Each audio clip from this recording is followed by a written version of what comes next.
Hello ladies and gents, it's Lewis from blagsound.com. We're here with Kyle from The View, who just played the main stage. How did it go? It was good, man. Excellent stuff. How are you today? You enjoying it? The weather's gone a bit fucked, but...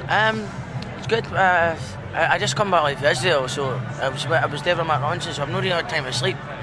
And yesterday, like after we got, it was like I just got off the plane and we had like 2 hours to get to the festival, so it hadn't been a bit hectic. But yesterday we were meant to like stay off the baby and that, but we ended up getting on it again, so... Decent. So I'm just like, I'm hanging again today. Yeah, too much party. It's been pretty difficult back here. My throat's going as well. But so yeah, you've got your album out at the moment, Bread and Circuses, which was released earlier this year. How do you feel that's been received? It's cool, man. Hopefully, like we're trying to like get across to America, because I just got my visa back in that. So yeah. But there's loads of it's just, to be honest, like, it went good, so but there's loads of we're going into our like demo with our next album like in a couple of weeks. Yeah. We've got loads of demos already for it, but we're just trying to keep the ball rolling, because wonderful stuff. So I mean, you've mentioned obviously demoing your new album. When can we expect some content, some nice deliciousness for our ears from that one? I'm not sure, right, because I mean I was being a bit like I was like, I got an interview with the Vlog and it says like it'll probably be out before Christmas. Yeah. Well, like that was a bit too enthusiastic, eh? Yeah. So but we've got some cracking tunes ready for it, so hopefully just as soon as we could, Ken. Excellent stuff.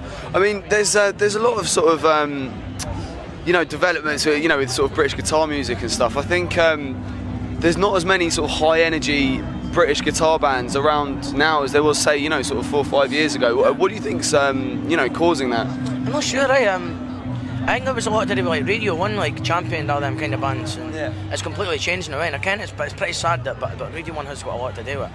Yeah. I mean, because that's the majority of people that have never heard anything, that's what the first thing they'll hear it there. Yeah. And I mean, like every band was an indie band or a rock band, that it was all dominated the radio, but now it's like I'm on TV. It's all like grime music, and I mean, I don't know, Ken, maybe it'll flip around again, I'm not sure. I mean, I'm not an expert on it, Ken. Yeah. I'll just work it. But what's your opinion on all the electronic stuff coming out then? Like you mentioned grime and sort of dubstep and stuff like that. Do you listen to it, or are you not a fan? I like KTB. Okay.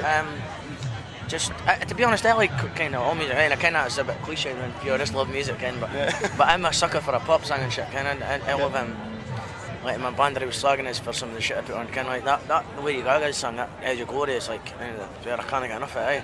Saying it's pure hits is there, Ken. It's I'm a pure sucker, right? And I'm not gonna like it, and just can't stop singing, right? It's pretty good to warm up before you go on, Ken. Yeah. It's pure right up, man. Just like step the leaps and just testing the water, Ken. Excellent stuff. So, is it true that you've been banned? I can't remember if it's either Travelodge or Premier Inn. You lot have been banned from like the whole chain, haven't you? What was that about? No, I was in Birmingham, I think.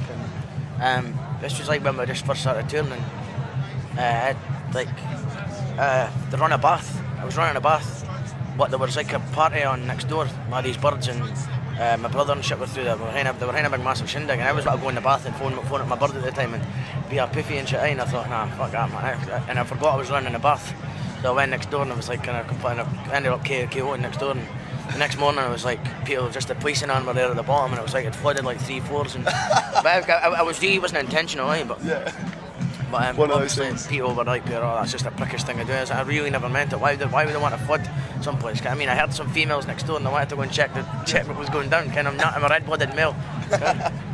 Fair dues. So that's probably the least rock and roll banning from a hotel ever. But you did ride a scooter across a bar. Is it your cousin's pub, the Bayview? What the hell was that about? How did that come about? No, we started off on micro scooters, the wee things we used to do, like day jumps, and then next minute we were on the bar, and next minute it was like this sort of motorised like scooter it was called a Thomas. Yeah. And we just made a ramp going up to the bar, right? And we used to just challenge ourselves all the time, see what we could do to bring it to the next level. And that happened to be one of the things. Excellent stuff. So what do you think is the craziest thing that you've seen since you've shot to fame and whatnot? Well, the other day, last week I was at my niece.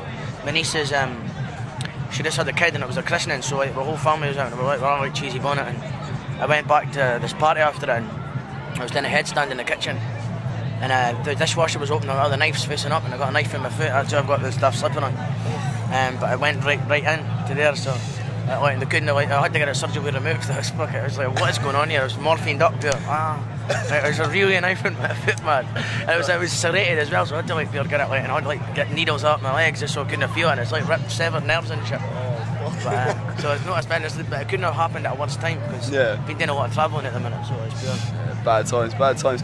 So anyway, just to round up, okay, obviously we're at a festival, you guys play a lot of festivals. What is your top festival tip for camping? Always come prepared with like more alcohol than you think you're going to need, because you always do. Because you always meet loads of people at festivals and you'll be like, oh, here's some of my drink. And then come and you're sitting at the campsite and you're like, oh shit, there's a really good band playing, but I'm just can't be arsed moving, and the sun is shining, the weather is sweet, no the day. But and just always make sure that you bring loads, because like even when you're going, it's like you get like 2 litres of vodka and you're like, and my sister was at to me like 14 apart, you really gonna need that? And I was like, fucking right. Just because like push comes to shove, can you? Your next minute you're raping up these tents and you're like you're going through the tents and trying to steal up these drinks, and you got a big box of hot fucking wine, can it? So you're like, I should have brought more. So that's a good enough. Fair dues. So 2 litres of vodka, you reckon? No, you should need more than that. That's what I'm saying. 2 litres isn't even enough. It's a friendly thing, and you just share it. Yeah. So how much would you get through the weekend just on your own? If it was just me drinking, a couple of litres would do me probably. Fair dues. More rock and roll than I am. Kyle, thank you very much for talking to us anyway, mate. Enjoy the rest of your weekend. Cheers.